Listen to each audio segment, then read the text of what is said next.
Hi, everybody. I can see quite a few people coming in. This is fantastic. Wherever you are, good afternoon, good morning, maybe, good evening, depends on where we are. That's the great thing about these type of calls. I know we're all quite sick of Zoom calls these days and we want to be together. But in instances like this, where it's impossible for us all to be in the same room at the same time, um, it's a great way to get together as a community and as a network and as long distance friends and talk about a few things. That's our goal at Known and Known, is to just sort of do a few things that would allow us to sort of, meet new people. Now, Chris, we're gonna introduce Chris in a second, and we're changing the format slightly. Chris is not going to do a classic presentation of slides. We're really going to try and sort of like mix it up a bit, make it much more conversational. If you're familiar with Chris's work, if you've seen some of the things that we've been pushing out, but Chris's work has lit up the graphic design world for decades. So it's really a special opportunity, I think, for us to be able to have an in-depth conversation with Chris. My name is James Sommerville, and I'm also being joined by Fergus Inns. Fergus is a young creative leader, that sort of next generation, and we thought it would be fantastic because we really want to be able to ask Chris questions that relate to seasoned professionals in different fields, but also that next generation of designers and creatives that are coming through. You may actually be still studying at school. You may actually be at college. You may have just entered it. So we're looking forward to be able to pick Chris's brain in terms of, what does it look like in the future for young designers? So what I'd like to do is I'd like to say, ask Fergus just to say hi, and then we'll get really into it and start to ask Chris a few questions. We're probably going to come off screen as well, so we can actually see everybody, and especially see Chris. Check out Fergus's site as well. He can speak to that. So Fergus, why don't you just say a quick hello and an introduction as to your background and what brought you here? Yeah, sure. Thanks, James. It's so cool to be here with everyone. Yes, I'm Fergus. Based in London, I'm a designer. Over the last few years, I've been working, also doing my master's at Imperial College. And I've just started a research and innovation studio called LOFT, where we're helping big brands innovate for the next generation of consumers. But like over the last few years, I've also been traveling the world, interviewing many of like the world's most influential design leaders about the future of design, but particularly about the next generation of designers. So this is just another tangent that I've been on to interview another awesome design leader, Chris. So yeah, it's so cool to be here. Great. Well, Should let's we get dive? stuck into it. I'm gonna stop sharing actually because I think it's important that we see Chris and get more into this kind of whoa, look at everybody. That's great. Um, get into a conversation around some of his work rather than it being a slide share. Chris has got things in his studio. We want to make, we may need to back that up with things that we do have on slides if we can't see it, but it's literally going to be quite lo-fi, holding things up, talking about things and just having a conversation. Please, I'd encourage everybody. Firstly, where is everybody from? I'd love for you to engage a little bit in the chat. Tell us your city, your location, time zone, what you do, and maybe even throw a question in there for Chris as well. And we'll monitor the chat and try and make it as spontaneous as possible. But let's start with a question, Fergus. Let's, drop one in and let's get Chris, kind of fired up. Yeah, let's get started. So Chris, first question, like what have you been up to today? It's 4 p.m. UK time. What have you been doing until now? I've been working on a magazine, strangely, back to print. Um, I don't know whether anyone's seen this. Published by Marvin Scott Jarrett. It's about 20 issues in. It's called Marvin. I did an issue, I don't know, a few months ago, and I'm working on a new one. Also having my roof done at the moment. Just moved into a new house, so having the roof done, and I was walking out to the studio this afternoon and found some roof felt on the floor. So that'll be featuring in the next issue of Marvin magazine. I tend to just whatever's lying around gets used. So yeah, that's kind of what's been going on this afternoon. Super cool. When you like when you're on the street and you're like looking at Oh, Chris, take us back to not what you were doing this morning, but like, share a little bit around the sort of early days and where you were when you rolled out of art school, kind of those first challenges for every young designer, trying to find a job actually, probably, most likely. But what was your sort of like, what were those early days like for you, and what really kind of like helped you kind of make those leaps, to not necessarily where you are today, but certainly in those first few years? yeah. So left college in 1990. Went to York. Didn't really have a plan, but now I wanted to do design and typography. So I was sharing a house with two guys called Simon Dixon and Gary Brown. Some folks might know Simon from Dixon Baxi. He also helped set up a lot of the ATTIK studios around the world with Mr. James. So yeah, we just basically set up our own design studio in our house, which looking back was a little bit like prolonging college life for a couple of years. We didn't make any money out of it, but we had some of the best looking club flyers in the north of England. And we got into quite a few club nights for free. But did that until, I guess, until like there was a bit of hunger to try something different, to try something like outside of that little bubble that I was in. So I moved to, well, I got an interview at a studio in Sheffield, like a four-man studio. Same street as Designers Republic, actually. And at the same time, I had an interview with Mr. Mark Farrow in London. And luckily, I got offered both the jobs. So there was like, am I going to take the London leap, or am I going to sort of go to this smaller shop in Sheffield, which felt a bit closer to like where I was at that point? So I chose Sheffield, and it allowed me to sort of go find my own work. It was a pretty small outfit, £140 a week. We worked days, nights, weekends. You didn't really do it for the money. You did it more for the love of creativity back then. I didn't have a family, didn't have any kids, didn't have any pets, didn't have any, just me. So I just did it for the love of design. So that was kind of how I started out. I didn't really have an agenda though. Do you think, Chris, that So that was like that love of design, do you still see that in, it'd be interesting just to not to pivot from your story, but do you still see that in your design teams that you've worked with most recently, younger designers coming through? Is there still that passion for design? Because let's face it now, and we're going to get onto the big topic at some point, right? The elephant in the room, talk about AI or something like that, and we'll get your feelings on that. But if the future of design is going to be just, potentially easier to create things, do you think young designers coming through, and I know we have some students on the call and we have some faculty members, have still got that passion? Because you do a lot of teaching as well. What do you see in terms of that future generation, Chris?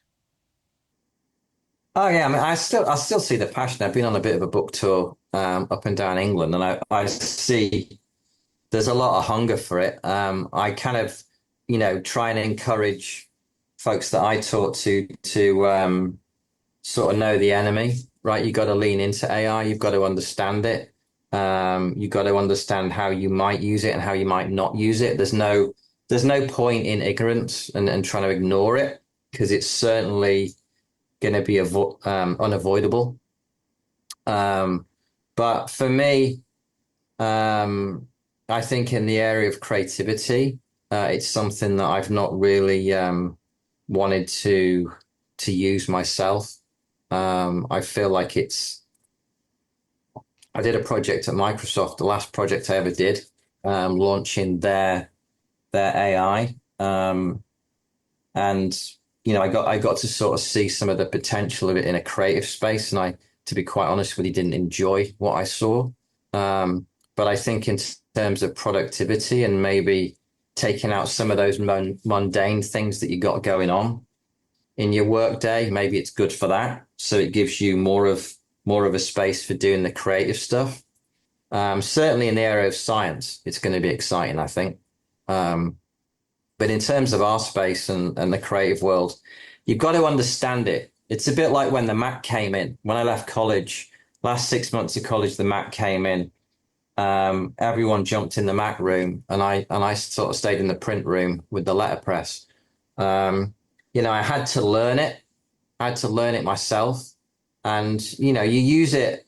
I love the Mac as a production tool. I was doing some layouts this afternoon, but you've got to sort of use it in the way that you feel suits your thinking and your approach and your style.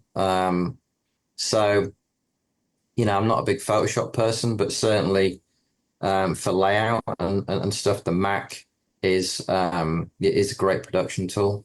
Do you think it's still important for young designers to really hone the kind of the physical, tangible craft and not to get too carried away by some of the digital tools? Like, how important is the physical craft, do you think, to the next generation?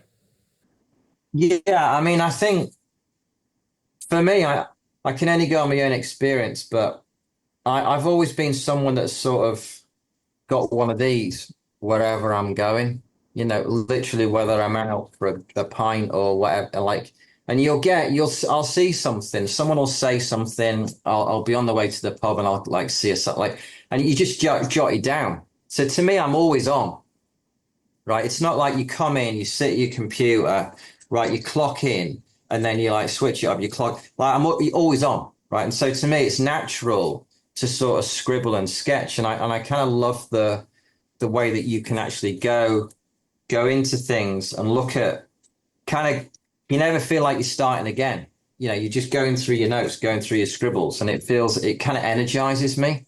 So I always, and obviously like the way I work. I mean, I use, someone was asking a few minutes ago, I use Letraset, right? I use a lot of analog materials to create things. We were sort of saying, building on my the roof felt stuff that I found earlier. I kind of got a box. Just keep a box full of ephemera, right? It's got all sorts of stuff. You get on a plane, you stick these on your in your luggage, like just anything. So when I'm working on something, I like to have a lot of these things to hand. You never know what you're gonna need or what's gonna spark an idea. Yeah. Chris, when you were at Microsoft, let's talk about that sort of more of a corporate role in a way, and you were there 15 years, so congrats on that. I think, given your aesthetic style and your previous, and we'll go back to Raygun in a minute, how does your brain balance from that sort of very tactile approach to your artwork to then being in a corporate machine, which I imagine is, pretty slick internally. Was that a challenge for you, or did you like that switching lanes or switching your brain from one to the other as part of your sort of routine, I suppose? Yeah, so I didn't do any design work for at least the first 10 years I was at Microsoft. I totally threw myself into the job. I had like pretty young twins growing up. And I'd obviously moved country. So I had a lot going on, and design for quite a while, my own design took it didn't even take a back seat. I didn't even do it. So but what I did do at Microsoft was, I started with just me. And when I left, there was 28 of us in the studio. And we had a real like working room. I think we got a slide coming up with my old Raygun sort of studio. It was very similar to that. We had a working room and everything was out. sure everyone had computers, but we worked and we evolved decks, presentations, concepts, launches for new products. We kind of developed them in the same sort of way that I did these. It was a bit more orderly than this, but it was certainly an analog way. We put things out on the floor, put things out on the wall. So when you come in, you can sort of move things around, you see new things, you change things. So I made it a very kind of like analog way of working. And I think the creative, not just the creative team, but the producers, the project managers, everyone sort of leaned into that and sort of really enjoyed it. Did you have to change your creative process going into this more rigid structure? Because like with some of the Raygun stuff, be more impulsive rather than more reactive and responsive. I don't know. Oh yeah, I mean it was completely different. Yeah. Completely different. Yeah, I mean we had we had briefs. We had product launches for some of the biggest products in the world. So we had creative briefs. So it was much more sort of responsive to a brief than impulsive sort of design work, which was a reaction to music when I was doing Raygun. So yeah, it was but it's all to me like I do find that I get put in a box and so sure I'm a graphic designer, but also like it's all creative work to me. Like I didn't actually make things necessarily when I was at Microsoft, but I did a lot of drawing, a lot of scribbles, a lot of ideas, right? It's all about ideas in one way or another. And then the other thing that that I brought in at Microsoft was obviously it was a very PowerPointy culture. And so early on, I sort of figured out that a lot of these meetings and presentations that you do, you're presenting to a room full of execs and a room full of kind of people that basically spent all day looking at screens. So if you walk in with 6 foot by 4 foot foam boards, you walk in with like 10 of them. Everyone's sort of like is immediately intrigued, right? What's going on here? So creating some theatre and changing the dynamic worked really well because you basically people like shut down their computers, stop doing email, and they're like, well, this looks a bit like what's going on, and so you kind of got the room before you even shown anything. You've got the room, and then we would pull them. They're obviously all in sequence in a pile, propped up on the wall. You pull them out and you talk through one by one. But as you're talking them through and moving them on, you're filling the room with your creativity. So at the end of your presentation, you're not finished. You're not on one slide at the end. You're on the whole thing. You can't avoid it. And then you can sort of direct the room and sort of see like, well, let's talk about this. What do we think about that? And I've been in a situation where, you get these, and some of the folks you start standing up and they're like, right, I hate this for this reason, right? This is interesting. And so you kind of get this energy. And I always think it's, to me, like the whole analog way of working is about creating energy, connection, conversation. People start to get out of the seat. They start to like, it creates this environment that's that's just not sort of stagnant. And that's what happened in that Raygun, in that image you showed with every time I came into work, even though I'd done like 12 hours the day before or whatever, I'm not starting again because it's all around me. It's all consuming. It's like energy. You can feed off it. And it feels like you're not starting each day from nothing. You kind of like hit the ground running. So I always kind of like that. My wife's not so keen because it makes a bit of a mess of the walls, but I love that. There's some great quotes in there. And Chris, talking about, we talked about students and younger designers. I think I read or quote, or you said to me something around getting a designer to pen the word Helvetica, I assume in Helvetica, 100 times. Kind of reminds me of when we were all in trouble at school and we got those 100 lines, but there's So what? Just talk to us Well, about the theory or what people might get from that particular, yeah. experience. All right, let me show you a few books. So, um, again, there's no right or wrong. So it's just from my experience. So when I was at York College, I got introduced to this guy, ML Ruder. Okay. Mhm. Um, and this guy, Armin Hoffman. So those two, and then the third one's obviously Joseph Muller-Brockman, right? So these three guys basically gave me the foundation for my career, I would say. And when I was particularly, I did a sort of thesis on ML Ruder, and it was all, I've still got it somewhere. It was all the type was all hand drawn. Um, and I went through like 2 years at York where, like I say, right at the end we got the Mac, but before that it was all like cameras and light boxes, and I just think for me, I got a really innate appreciation of kerning and letter spacing and literally like the A of a Helvetica, like all those little details to me got me it got really under the skin of typography. It became like not this the distance. There was no distance anymore. I just it just became innate, and so I think like not to say everyone's got to do it 100 times, but I think it it is like it's like learning your craft, right? If you are a designer, I think even if you don't end up necessarily employing all of those things that you've learned, it's just a sort of very important foundation to me. And with that comes negative space, balance, all the great principles of Swiss graphic design.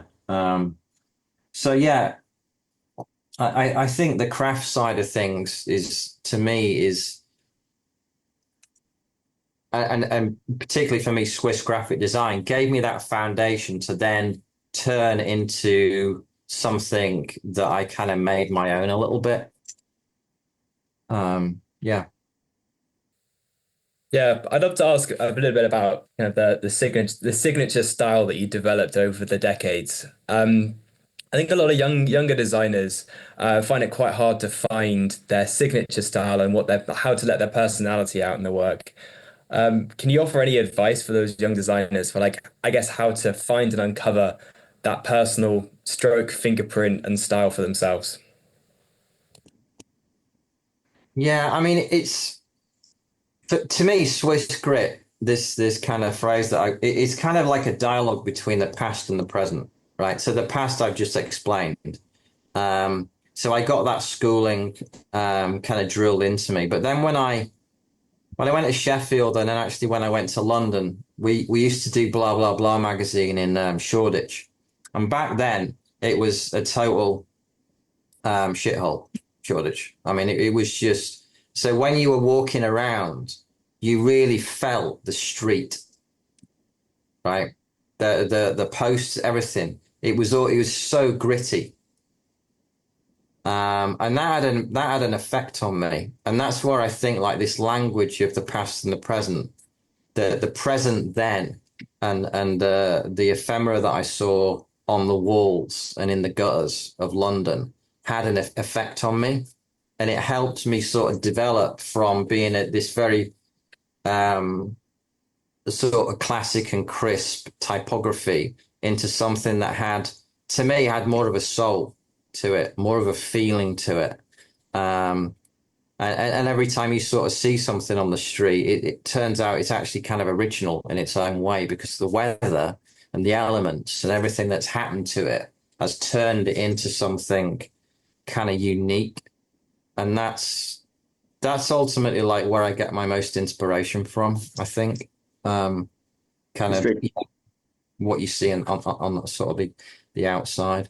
It's funny you've said that, Chris, because I think, like, imagine anybody on the call, right? We get into an Uber and we go somewhere. Could be a restaurant, could be the airport, could be a friend's. There's a tendency now to look at our phones straight away. Yeah. But I found just looking up and looking at the hand painted mom and pop store pizza shack, from to a DIY store to, like, and all those things that you're referencing that are basically out there on the street, um, is an inspirational sort of like, kind of download and a reminder of the work that's been put into those streets. And it could be a motorway, a highway, a local street, a high street. But I get the feeling that you're observing that constantly, almost like reading a book. 20 minutes in an Uber is like you've just read a book in typography and design by just looking out the window. Yeah. I like the serendipity of it. Like when you look out of a window versus looking at a screen, I kind of feel like what I'm looking at out the window, it is kind of happenstance. Like a lot of these things that I see, they're not deliberate, right? They're not contrived. There's just something natural and sort of appealing to me. So that, yeah, let's talk about Letra. Do you want to talk about Letraset a minute? Yeah, yeah. Yeah, I so, mean, I assume these are all yours. That's you ship them over. yeah.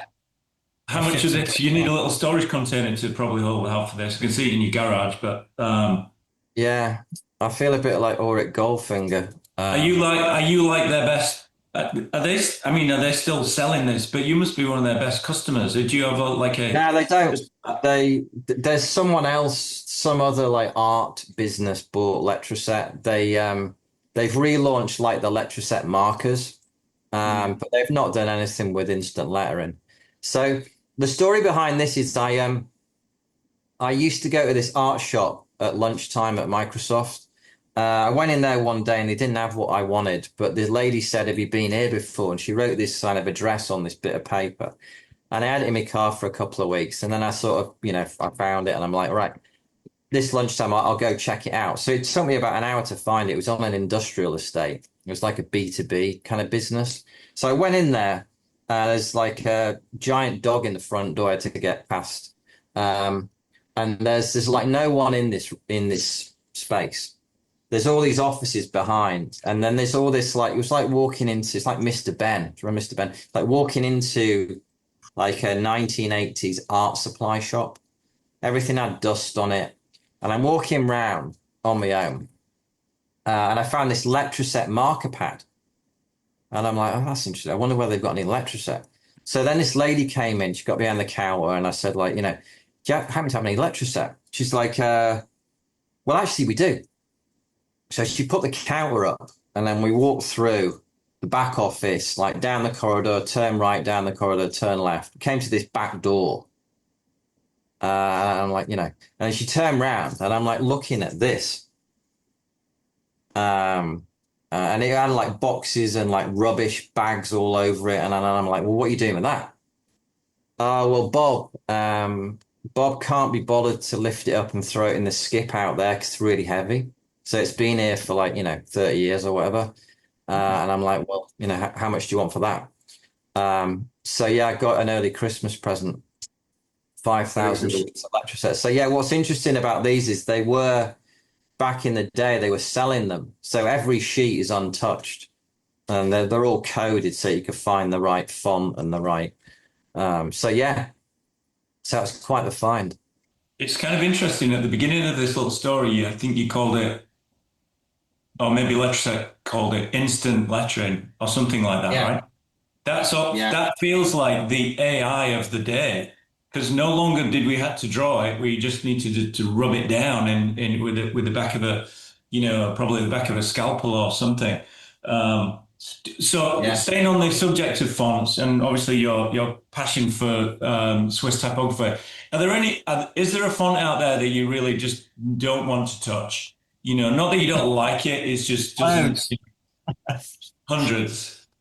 Oh yeah, man. We're not going to poke fun at any fonts, but are there things that are there styles that you just maybe stay away from? Well, I mean, I'm not a big fan of serifs. Brush script, I think I'll probably get a few nods on that one. Arial, I have to say, is a personal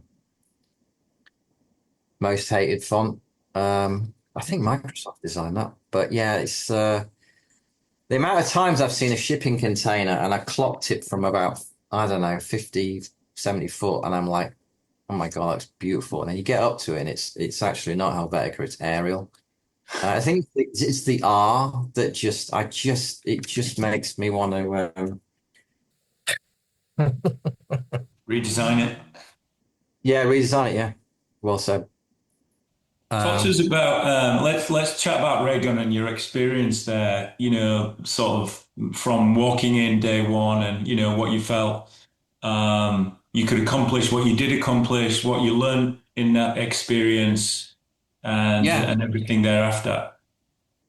Yeah, do you want to put the covers up? Yeah, I'll go back to that page, which is one, I Yeah, think it's this one, right? Yeah.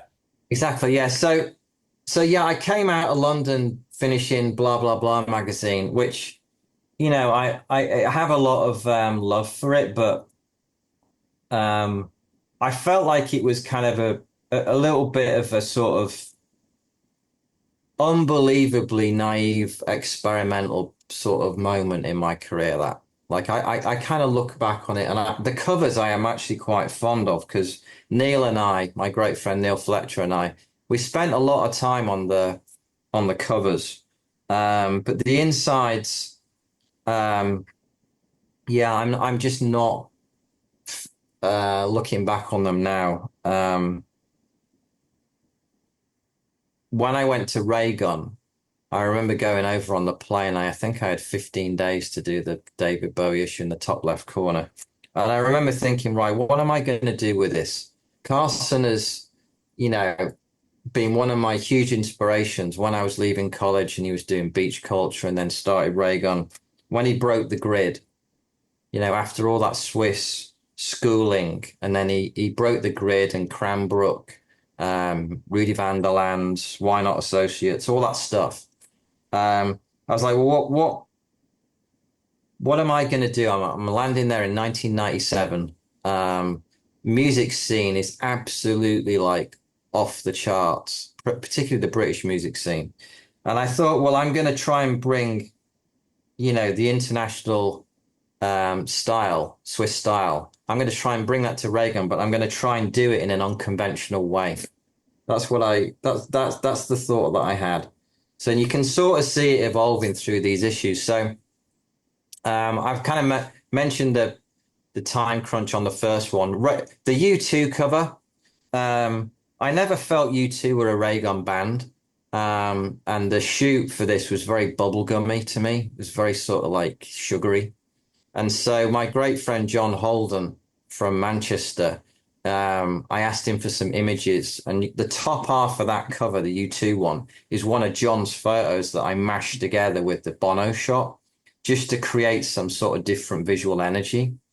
The Chemical Brothers one was just a great photo from the off. When you get in the box of prints and you're going through it and you come to that one, you're like, I just knew instantly it would work as a cover. The type underneath it was all hand drawn, back to those, college days, rotring pen. I just watched Doctor Strangelove when I was doing that. And the titles for the movie had a direct influence on how I did the type on that cover. The Blur one, I had to get the guy in the Raygun office to help me with that. That's actually the only cover I think we ever photoshopped. So it was a portrait of Damon, and we had the other three members of the band, and we had to have a shot with all four in, and we didn't have any from the shoot, so we had to put it together. The Stipe one, top right, I had a bootleg version of Fontographer. It was the only time I ever used it, and I never used it again because it nearly killed the printer. I did this font using Fontographer, and it took forever to try and actually process it at the printers. And when he did it, it corrupted a bunch of the letters, which actually just made it look better. But it was a nightmare. The Bjork one, yeah, it's just an amazing photo, right? Raygun 50, the Oasis one. That was actually the illustrator from the first ever Raygun, Lawrence Carroll. We got him back to do the 50th issue. He'd never heard of Oasis. It's this beautiful old American illustrator guy. So I sent him the photocopies of Noel and Liam. And I remember one of his comments was like, they don't like they're in a band. They look like they're kind of like, they look more like convicts. Raygun 51, yeah, Jane's Addiction, just an amazing photo. I mean, to put type on that photo, it's not easy to photograph four people in a small oblong. And I just think it's a great image. The drummer wasn't very happy because I put the barcode on his head, but Marilyn Manson, yeah, another fantastic photo. Goldie, I think that it's in the book. That started from a load of sketches and tracing paper sort of doodles and stuff. Radiohead, that one came about because I wanted to, I mean, I've been listening to OK Computer as I was putting that together, and I wanted Radiohead to be big, but because it's got so many letters in it, you know, by nature of that, it's going to be small type on the cover. So I was doodling and I figured out you could actually use the first two letters of the bands, the first two letters of the magazine. So that allowed me to sort of bump it up. And that was two images sort of mashed together. Yeah, and then Pulp, just a really kind of Swiss grit sort of cover, that one, with Jarvis on the front. Garbage, more Swiss grit. That was when I was really kind of honing that sort of style, I think. And then, yeah, Pearl Jam, really nice shot. The idea of someone not looking at you on the cover, I really liked. Just that sort of nonchalant, alternative sort of perspective. And then, yeah, the last one was all Frank Maddox, just an amazing screen printer that I worked with to sort of make that cover. I did a bit of type on it, but it's mostly Frank. It's a genius illustrator. So, yeah. Great to have that insight behind the backstory and your sort of approach to these. A question or two from from the feed. Yeah. First one from Seb Shaw. Hello, Seb, by the way. Chris, how do you get from the kind of scribbles in your notebook to the page? Because we're looking at pages here, right? What's the process and the bridge between effectively that notebook that you carry around and then ultimately turning it into something, you know, commercial or visual in some respects? I mean, I have to say, like, for me, it's always fairly quick. Like once I have a simple, like I remember doing that Radiohead Raygun doodle. Once I had that, it's kind of like the dominant element on the cover. It was pretty easy to typeset.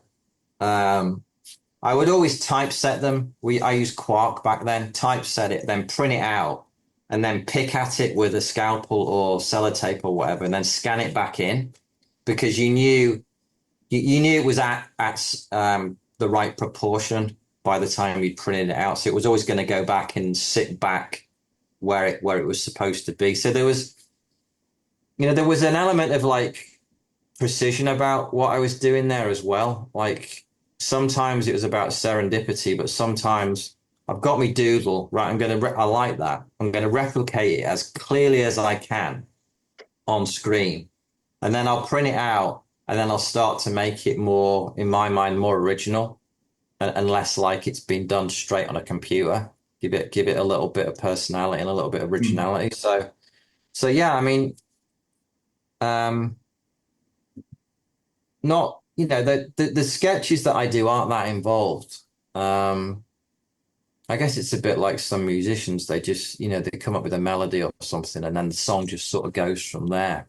But yeah, this one, I had an amazing doodle for this because I met Jarvis once and he was like, I mean, he really is tall.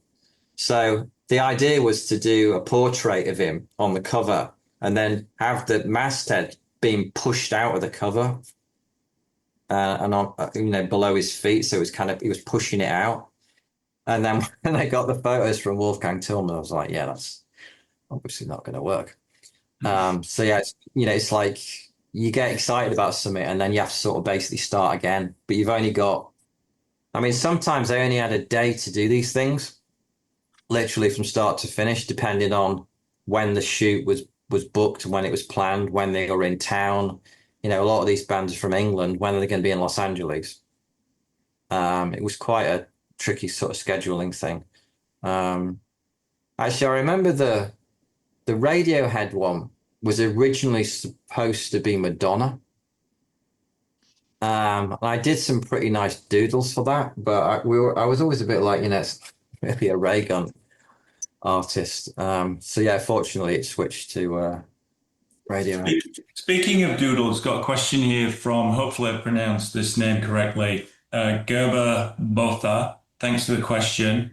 The question is, Chris, I've always wondered whether a more analog, tactile approach to education would be a better starting point before going digital.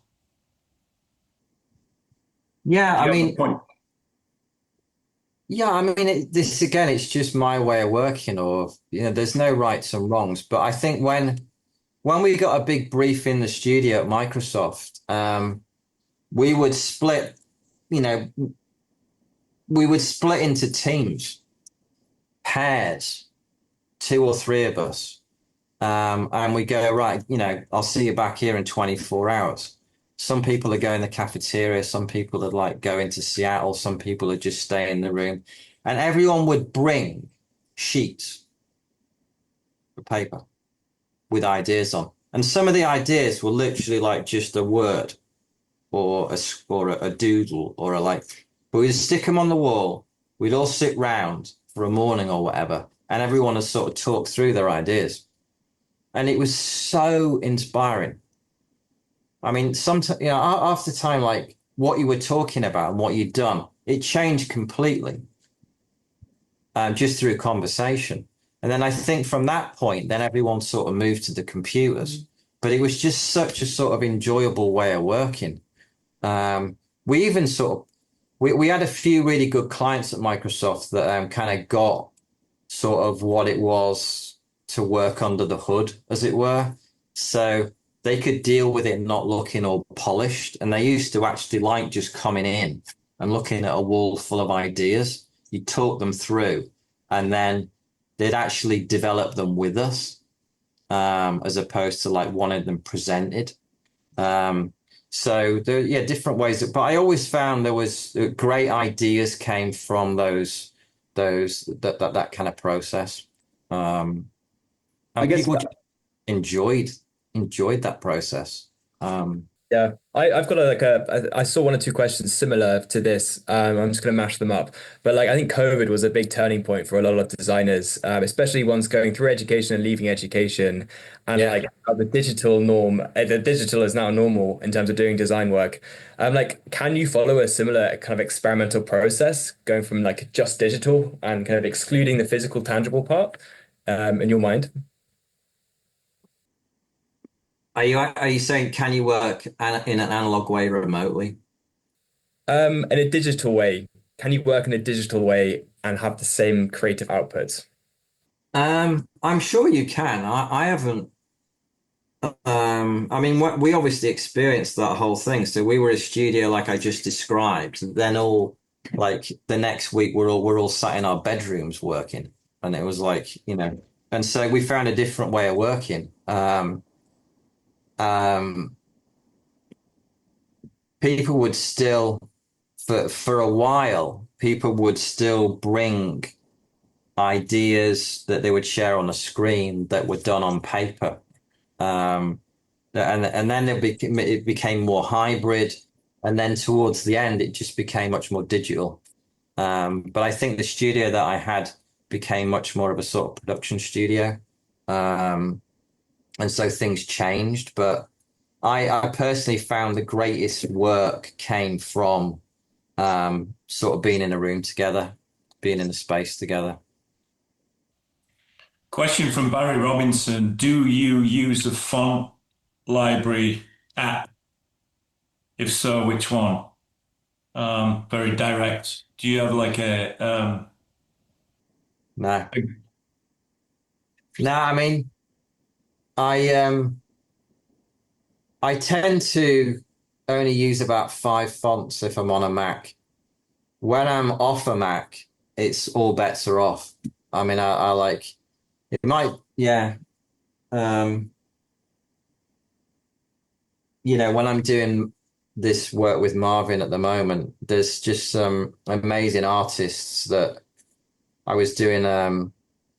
This artist from LA called Cam, just this beautiful country singer, and I'm like, I found some really original sort of font for it that it's nothing to do with what I'd usually pick because it suited that music to me. So I tend to enjoy finding things, whether it's like, I've got a whole shelf full of magazines here that I cut up. And some of them are like, I get these from America, right? Some of them are like, I mean, really old, smells like completely weird. It's got like, I mean, old ads in it and stuff. And so these fonts, old fonts, I might even just like take that blue out of that layout or something and use it for something. But I like to have um, lots of different types of ephemera and typography and fonts and all sorts lying around that you can just get ideas from. But when I'm on the Mac, I try and avoid going down the rabbit hole of like um, font land. Yeah. I just seen a really good question, which I was actually going to ask next. It's like, how do you know when you're done with something? I think this is another big challenge that designers of all ages and stages have. Yeah. What is Yeah. Yeah, it's a good one, isn't it? I'm reading Rick Rubin's book again, and he talks about that. For me, so one thing is I never go back to something. Very, very rarely. I'll screw things up and throw them in the bin. But so I always feel like I get to the end and there is an end point for me. To me, it's not going to be a very helpful answer, but it just feels right. Whether it just feels balanced, it just feels resolved, right? So, um, yeah, it's that there's no, I've got a video of me making that thing. It must have taken about 2 minutes to do that. Because it was literally just cutting up two laser prints, sticking them down, and then I got some Tipex liquid paper, and then I just dumped it on, and I tried to make it like in the shape of a sort of spirit kind of sort of, and it could have been a complete, but for me, it just sort of works somehow. And I have done a few things where you do that and you're like, should I do a bit more? And you put a bit more on and you're like, okay, I just ruined it. So I try and learn to sort of like, you gotta know when enough's enough. And, I think Peter Saville talks about it a lot, right? You can overwork things really easily. One of my favorite designers of all time is called Mark Farrow. I've got a friend, Rob Kester, on this meeting, I think, who knows him really well. Amount of times I've started out trying to do something that Mark Farrow would do, and it's just I just find like it's really hard to keep something sort of simple and pure. I always try and do that, and I guess I put more of me into it or something, but it's never sort of as pure and simple as the way Mark would say it. So yeah, let's talk about this. yeah. So yeah, this is like we were talking about earlier, James, right? When you're out on the street and you're being influenced by my greatest inspiration is not in books, it's kind of in what I kind of stumble upon. So the best way for me of finding these things is like having the things on the left here. We've got 3 dogs.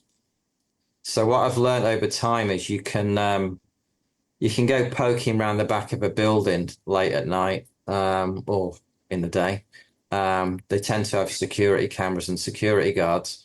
But if you've got some dogs, you get away with anything. So if you've not got any dogs, it might be a little bit more tricky. But my dog just ran around there. Sorry, mate. I'll get out now. But when you get around the back, I've just found some amazing sort of, whether it's on like graphics on like 18 wheelers, like trucks on the back of trucks, or recycling containers or whatever. So this level 1 is a car park in Bellevue near Seattle. It's 4 or 5 story. Each story has got a different colorway, and it's all Helvetica. And fortunately, no one's repainted it. So every time we used to go there, it would be more and more disintegrated. So my family would go shopping, and I would walk around with the dogs and just photograph all of these things. And the security guards kind of got to know me a little bit. The first few times they were like, what the are you doing? And then after a while, I'd just be like, all right. But yeah, so the one on the right was driving down a street in Eastern Washington. I didn't actually need any gas, any petrol, but I drove past that on the right, that green one. I had to reverse and pull in, and I was like, what happened here? So it was like the pricing for petrol at this petrol station. So yeah, there's typographers everywhere. But you kind of notice it, right? There's something about like the way it, and maybe it's garbage. To me, it's interesting and different and kind of unique. And all those things at some point at the back of my mind just influence what I'm doing. But I don't literally have it on my screen and go, right, I'm going to copy that. It's just more in the background. Question here from, and I know I'm conscious of time and we could probably go on way over, but from Vinny the Guy. Hi, Vinny. Chris, for you, graphic design, is that fine art, commercial art, or something in between, or neither? I thought this might come up. Blame Vinny. Yeah, it's a hard question for me to answer, and because I've lived at both ends of I'm doing a lot on my own art stuff now, which is this stuff here, right? Which is like, I do this for me. So just to be clear, right? I started doing this in COVID after, like I said, I had not designed anything for 15 years. And I started doing it one night again. And I've since found that it's just all it is therapy, right? That's for me. When I do this, I'm in my like happy place. And whatever's gone on in the day or the week, when I've done one of these, I just feel like re-energized, and mentally I just feel better. So that's the sort of art side of things, but it's art and commerce, right? Business, graphic design, the creative industry that we're in. When I was doing Raygun, it was a business, right? Sold a lot of advertising. We had to sell a lot of copies every month. It was a business. And I was fortunate to work for someone who understood that the way that his business would thrive or work at its best was to leave me alone. Because he's sort of Marvin Scott Jarvis, the greatest kind of client I've ever had. He kind of understands the creative world, whether it's music or design or what fashion or whatever. And so there was that side of it. But that was at Microsoft was interesting is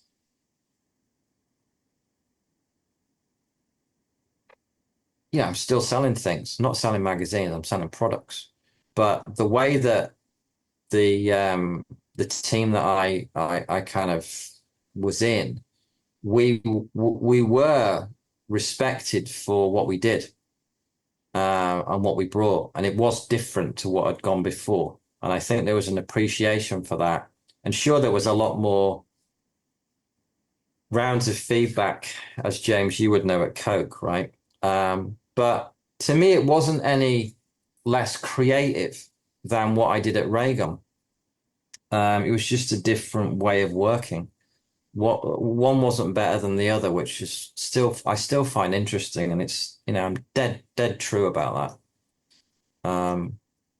Couple of questions before we wrap, Chris. One from Toby Tinsley said, if Raygun came back today, which I wish it would, how would you do it differently to fit in with today's culture? Or would you not do it differently? Well, I wouldn't do it, I don't think. I mean, I'm doing Marvin magazine, which when I started talking to Marv again after not working with him for 20 years, I just said, I want to sort of take the story a bit further. I want it to be more expansive. I don't want it to be as sort of narrow visually as it maybe Raygun was. And so I've, a lot of the spreads and a lot of the art in that I think is more expansive, but it still has this soul to it. It's all handmade. Mm-hmm. And so, yeah, I think if there was a Raygun, it would probably look like Marvin. Yeah.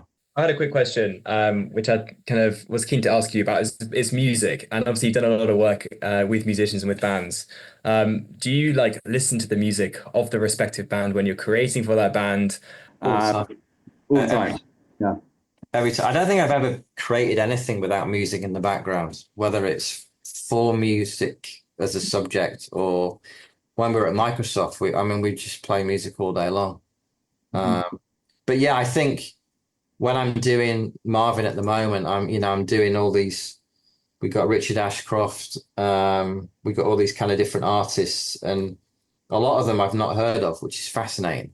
So you put the headphones on, you read the story, put the headphones on, and then jump into it. But what are the things that like come to your mind? And I kind of work really quickly. So like these things, yeah, it's just they could take me 2 minutes or 20 minutes, but yeah. Question from, you mentioned your book. I definitely want opportunity for you to explain that. The question though from Brad Rhodes, thanks Brad. Just talk a little bit about the process of converting your quote treasure trove of work. You kind of got this Aladdin's cave, and how maybe you make selections that make it into a book, because you must have left a lot out as well. Well, yeah. So the book is volume 2, right? When I started doing it, it was just one book, and then I was about 2 years in. I did it all in the evenings. 2 years in, and I said, right, I better do a page count. And I had several InDesign files, and it was like north of 1,000 pages. So I was like, well, something's going to have to give here. So I sort of chopped it down the middle and started in 97 when Raygun started. So I'm now back in touch with my great friend Neil. And we're starting to work on volume 1, which is sort of 1990 to 97. So that's all the blah, blah, blah stuff, all the pitch work we did at MTV.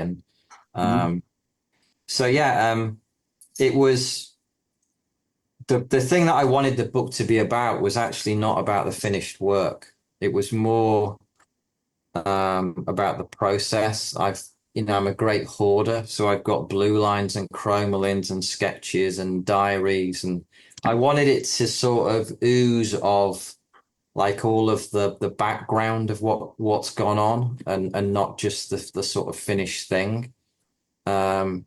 And I just had some really nice comments from people saying like, you got me back into what I love doing. I sort of lost my sort of way a bit, and I've seen you obviously get a lot of joy. To me, it's about getting joy from doing something. I'm lucky enough to have found that thing that gives me that joy.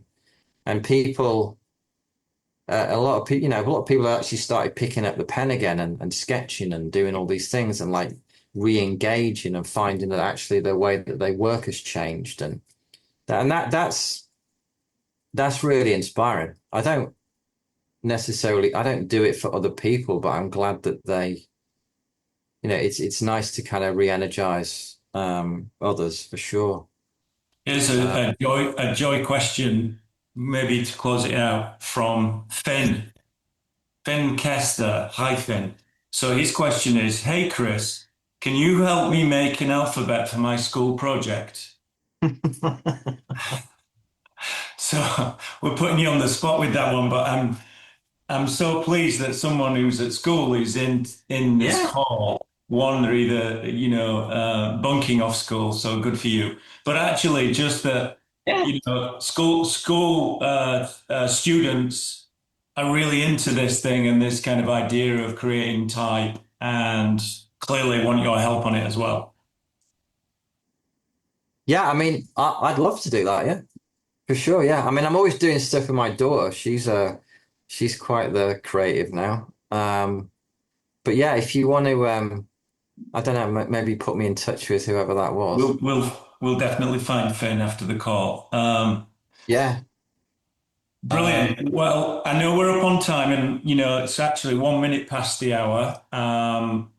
Chris, this has been quite a treat for everybody, really, just to have less of a presentation, click, click, click, but more of your conversation, your insights. So massive thanks from all of us, really. It's been great. We are going to publish this. We're going to do a cut down. We'll pop it on YouTube for those people who maybe didn't get a chance to come along today. But also, Fergus, thanks for your questions as well, and provoking a few kind of ideas and thoughts from Chris. But any closing thoughts from you two guys before we sort of close down? We should end on that quote. Could you pull that Raygun quote up? It's kind of fun. Yeah, This is how we got feedback back in the day. So we used to print all the worst letters in Raygun. You get letters, in envelopes from people who'd read the magazine. And then we go through them each month and put slide 70, right?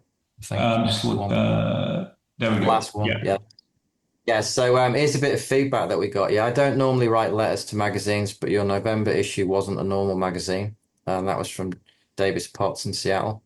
The art of your magazine both nauseates and angers me. That's from Ben in North Carolina. And then the all-time favorite from Erica in Brooklyn. The only reason I read your crappy art asshole magazine is because my roommate gets it for free. Up yours, you stupid fashion clinging trendy losers. Is Erica on the call? Hi, Erica. Yes, someone wants There's a wave if you're out there, Erica. The worst thing about doing what we do is not getting a reaction. So yeah. Well, based on that comment, the reactions and the feed, and we'll give you all of the questions and the comments that were posted in, Chris, because we've had a lot of engagement in the chat. So thanks to everybody out there. Thank you. We've maintained a room full of at least 150, 160 people from around the world. So that in itself, is a total result. So again, Chris, thank you. Thanks to everybody on the call. We hope to see you again, and please reach out to Chris independently, separately, and we'll all stay friends in that respect. Yeah. Thank you so much. Thanks, Fergus. Hey, Linda. Thanks, everyone. Have a great day, great evening. All right.